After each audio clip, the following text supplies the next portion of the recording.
गांव में सर्दी का ऐसा कहर था कि कोहरा इतना घना था मानो सफेद चादर ने पूरे गांव को ढक लिया हो।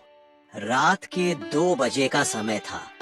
हरिराम काका और उनके भतीजे रामपाल मंदिर की तरफ जा रहे थे। ठंड से कांपते हुए दोनों ऊनी रजाइयों में लिपटे हुए थे, लेकिन भक्ति में कोई कमी न थी।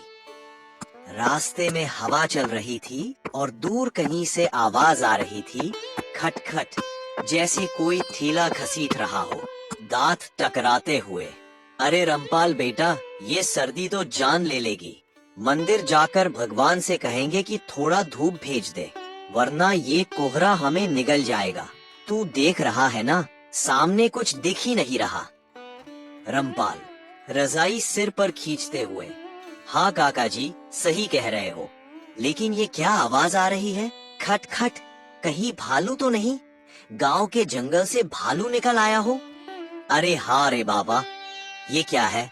भालू नहीं लगता, ये तो मानो कोई भूत हो, स्पाइडरमैन भूत हो। रामपाल, तूने सुना है ना गांव के बुजुर्गों से, सर्दियों में कोहरे में भूत घूमते हैं।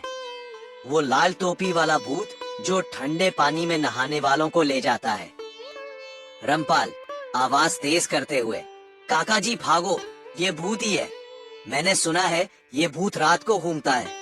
अरे वो फिर आया, खट खट, पीछे हटो। दोनों ने कोहरे में देखा, लेकिन कुछ दिखा ही नहीं, सिर्फ ठेले की आवाज साफ सुनाई दे रही थी। बिरजू अपना गोलगप्पों का ठेला लेकर धीरे धीरे जा रहा था, लेकिन कोहरा इतना घना था कि ठेला दिखाई ही न दे। हरिराम काका और रामपाल डर के मारे झाड़ियों में छुप गए। हरिराम काका, चुप रामपाल, भूत आ रहा है, अगर हमें देख लिया तो काम खत्म। ये कोहरा में छुपा हुआ है, सुन रहा है ना? रामपाल दांत पीसते हुए, काका मैं तो मर जाऊंगा, कल सुबह बताना कि भूत ने हमें खींच लिया। भागे यहाँ से। दोनों डर के मारे भागे, ठंड भूल गए, सिर्फ भूत का खौफ था।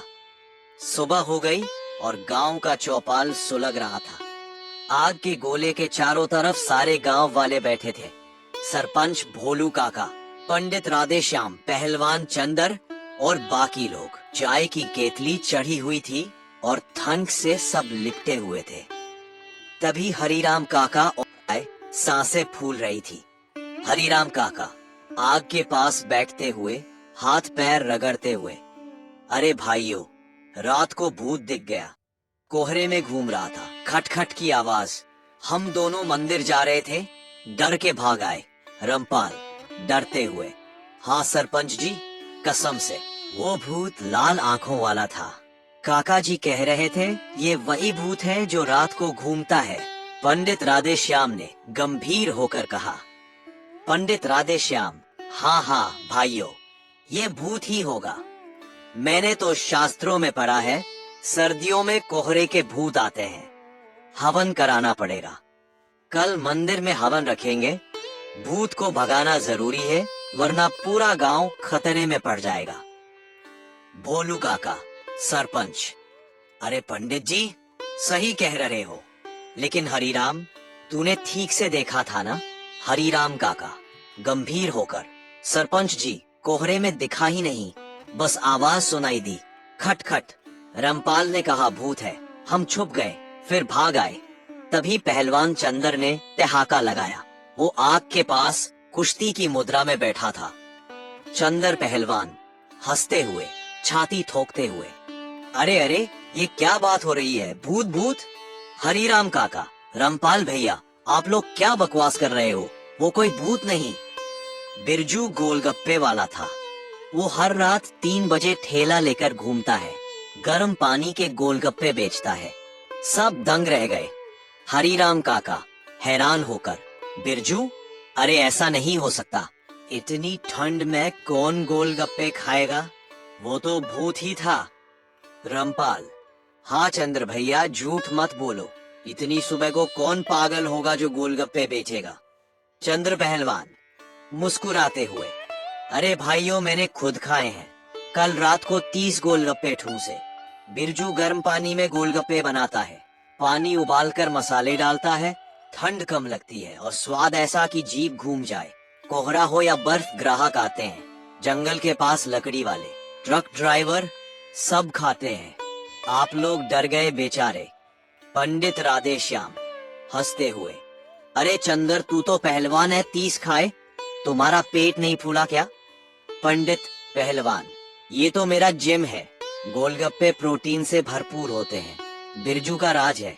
गर्म पानी, तीखा पानी और मीठी चटनी ठंड भगाती है। चलो, कल सुबह 3 बजे सब इकट्ठे होकर उसी जगह चलते हैं। भोलू काका, सरपंच, उठते हुए, बिल्कुल, पंचायत का फैसला है, कल 3 बजे चौराहे पर चलेंगे। भूत पकड़ेंगे या गोलगप्पे खाएंगे। हरीराम, तू डरना मत। सब तैयार हो गए। अगली सुबह 3 बजे कोहरा फिर घना था। सारे गांव वाले, हरीराम काका, रमपाल, चंदर पहलवान, पंडित राधेश्याम, भोलू काका चौराहे पर खड़े थे। ठंड से कांप रहे थे, लेकिन उत्सुकता थी। थोड़ी देर बाद खटखट की आवाज आई। सभी लोग थोड़ा थोड़ा डरने लगे। हरीराम काका, सरपंच काका, भाग चलते हैं, अगर भूत हुआ तो मारे जाएंगे आज। चंदर पहलवान, अरे आप लोग डरो मत, देखना बिरजू आ रहा है। तब कोहरे में से बिरजू अपने ठेले के साथ सामने आता है। बिरजू ठेला रोककर मुस्कुराते हुए, अरे वाह, पूरा गांव इकट्ठा आ गया। क्या बात है भाइयों, आज तो भीड़ लगी है। गोलगप्पे तैयार हैं, गर्म पानी वाले। हरीराम काका डरते डरते आगे बढ़कर, बिरजू भैया, तू ही तो था रात को, हमने सोचा भूत है, ठेला देखा नहीं कोहरे में। बिरजू हंसते हुए, भूत? अरे काका जी, मैं भूत हूँ तो गोलगप्पे क्यों बेचूं? चलो पहले खाओ फिर बातें करना। 10 रुपए प्लेट, 12 गोलगप्पे, गर्मा गर्म।